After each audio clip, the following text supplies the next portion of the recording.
Imagine a man walking down an idyllic street when a massive theater light suddenly falls from the sky. He picks up this heavy piece of equipment with screws and a part number. He is holding physical proof that his entire reality is a manufactured set, but he just puts it down, gets in his car, and drives to his job. This sounds like a scene from an old movie, but it mirrors a specific loop many of us repeat every single morning. When confronted with evidence that an environment is fake, we often see a drive to find any excuse to remain inside a comfortable lie. Look at the rectangle you reach for before your eyes are even open. It functions as a slot machine, dispensing a feed of curated information. This system of emotional weather feeds your brain hundreds of micro-instructions about what to feel before you even finish breakfast. The dome over our lives didn't cost $1 billion. We lined up to buy the tracking devices and volunteered to perform the script for free. The daily feed provides a pre-packaged identity that is predictable and significantly easier to consume than the unfiltered world outside. To see why we defend the illusion, we have to look at the work of psychologist Leon Festinger. In the late 1950s, he embedded himself in a cult that believed a giant flood would wipe out the Earth on a specific date. When the day came, the sun kept shining. The believers didn't disband. Instead, they went out and recruited new members with even more intensity. The belief swallowed the disproof whole. This illustrates the sunk cost fallacy. New evidence doesn't enter an empty mind. It crashes into a massive, rigid network of pre-existing investments in our jobs, social circles, and identities. The brain has already calculated the price of accepting truth.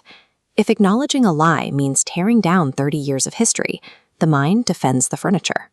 Our psychological immune system is designed to protect the structural integrity of our lives over the raw facts of our environment. The Gnostics had a name for the enforcers of this illusion, the archons. Today, the guards keeping us asleep wear cardigans, blue jeans, and wedding rings. When a person starts noticing the seams in reality, their loved ones often use concern as a management tool.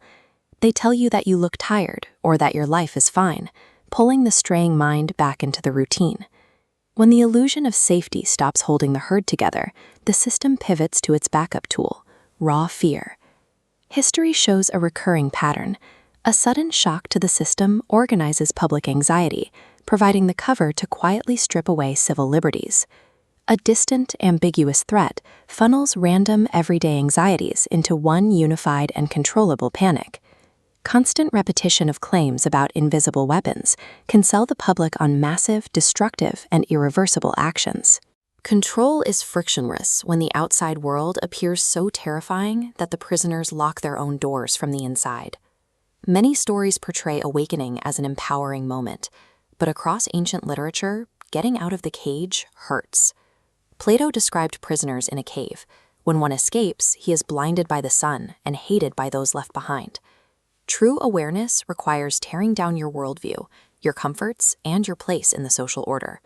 Because that truth acts as a demolition, the default human setting is to prefer the safety of the cell.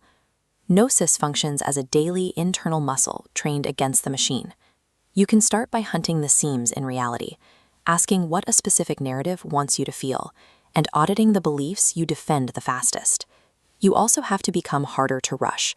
Refuse to let societal pressure, flattery, or shame push you back into character. When reality glitches and proof falls into your hands, do not put it down and rush back to sleep. The ultimate act of rebellion is letting a dangerous question finish forming in your mind, bearing the weight of the light before the world offers a comfortable lie.